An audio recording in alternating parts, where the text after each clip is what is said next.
다음은 3D 마크 테스트인데요. 놀랍습니다. 랩터야, 오늘은 무슨 영상이고? 안녕하세요, 랩터입니다. 오늘은 아이패드 프로 M4와 갤럭시 탭 S9의 성능을 비교해 보겠습니다. 아마도 두 모델 중에 고민하는 분들이 많을 겁니다. 앞으로 두 편의 영상을 보여드릴 건데요.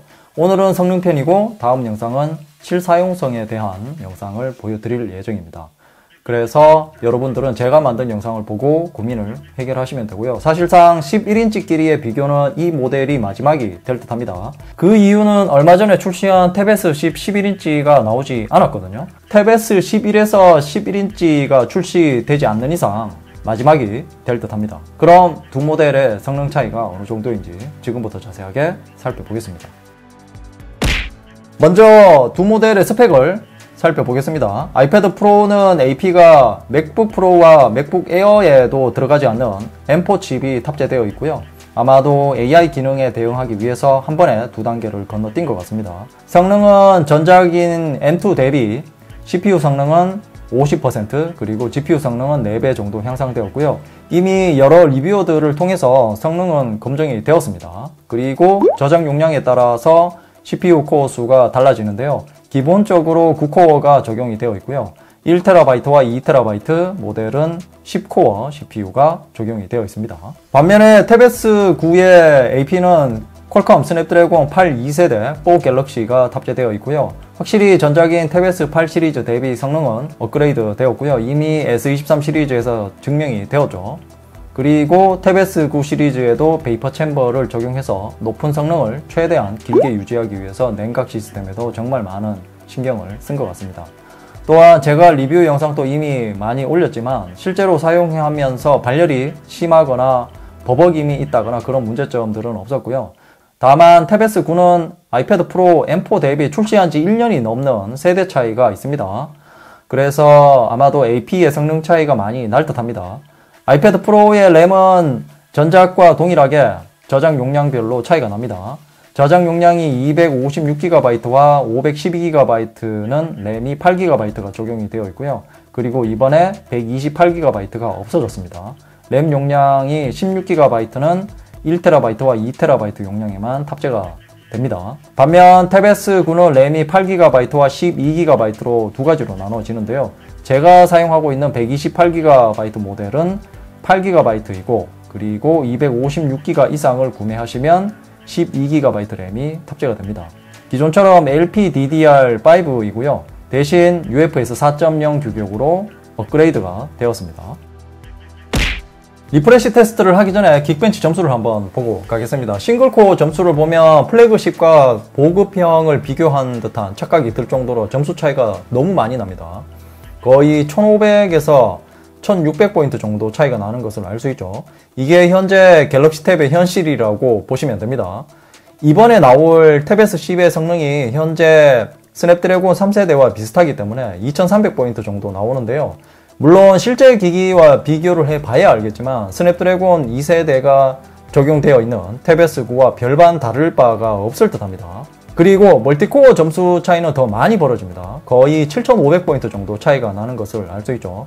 M4 프로세서는 성능도 잘 나오는데 스로틀링도 거의 걸리지 않고 계속 일정한 점수를 유지해 줍니다. 이렇게 되면 애플과 삼성의 격차가 더 많이 벌어지죠. 아무리 갤럭시 탭의 안드로이드가 개방형이라서 사용하기가 편하다는 장점이 있지만 요즘 애플도 보면 사용자들이 꼭 필요로 하는 부분은 개방을 많이 하고 있는 편입니다. 성능과 사용성까지 모두 애플이 가져가는 그런 형국이죠.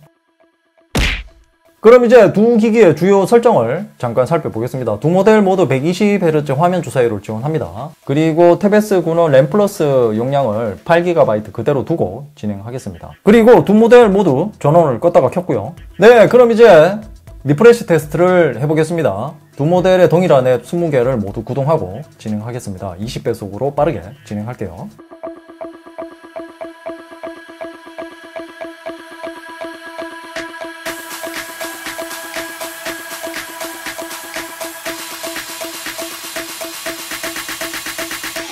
네, 이렇게 해서 모든 앱을 켜놓은 상태입니다. 네, 바로 리프레시 테스트를 해볼게요. 먼저 유튜브부터.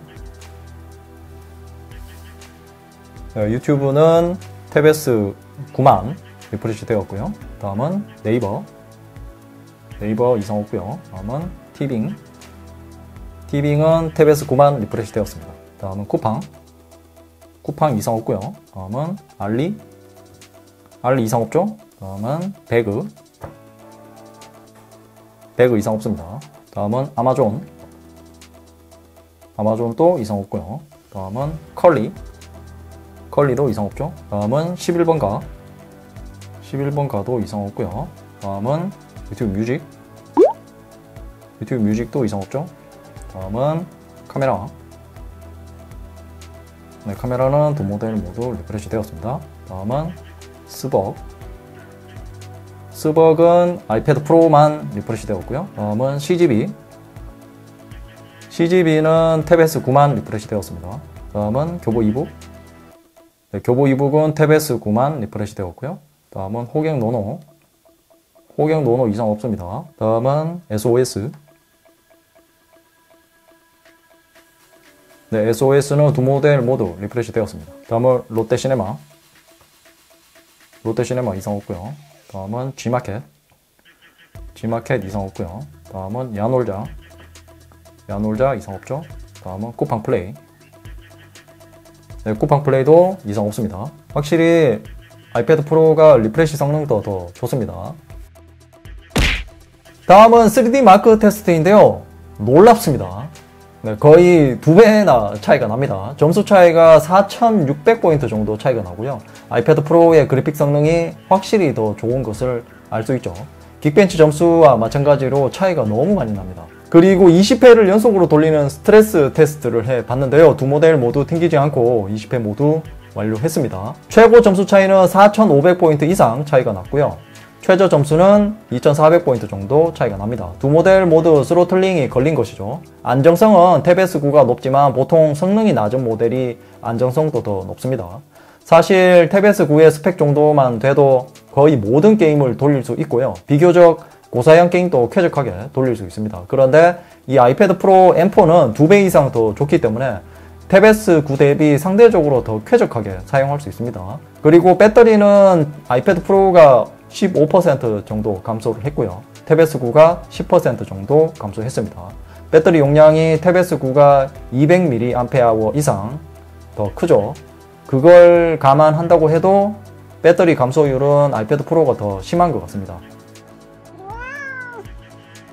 그럼 이제 정리를 해보겠습니다. 아무리 아이패드 프로가 M3를 건너뛰고 M4를 바로 적용했다고 해도 탭S 9와 성능 차이가 너무 많이 납니다. 이번에 나올 탭S 10도 크게 다르지 않을 것으로 보이고요. 이대로 간다면 나중에는 차이가 더 벌어지고 결국에는 소비자들로부터 외면을 당하겠죠. 탭S 11에서는 성능 업그레이드를 대대적으로 해야 할 듯합니다. 아무튼 이번에 아이패드 프로의 M4 프로세서가 정말 엄청난 성능이라는 것을 한 번 더 깨달았고요. M4 프로세서가 신형 맥북 시리즈에 탑재가 되면 얼마나 성능이 업그레이드 될지 기대가 됩니다. 아이패드 프로를 선택하시는 분들은 성능은 생각하지 않아도 될 것 같고요. 어떤 용도로 구매할 것인지를 잘 고민하셔야 합니다. 그래서 다음 영상에서는 디자인과 기능적인 부분을 주로 다루는 정말 고민되는 편을 업로드해 드리겠습니다. 이상으로 아이패드 프로 M4 11인치와 갤럭시 탭 S9를 자세하게 비교해 봤습니다. 궁금한 점이 있다면 댓글로 남겨주시고요. 이 영상이 도움이 되었다면 좋아요, 구독하기, 그리고 알림 설정도 잊지 마세요. 랩터야, 이제 뭐 보는데 너? 좌측은 최신 영상이고 우측은 랩터가 픽한 영상이야. 랩터가 골라주는 영상 볼 거야. 최신 영상 볼 거야.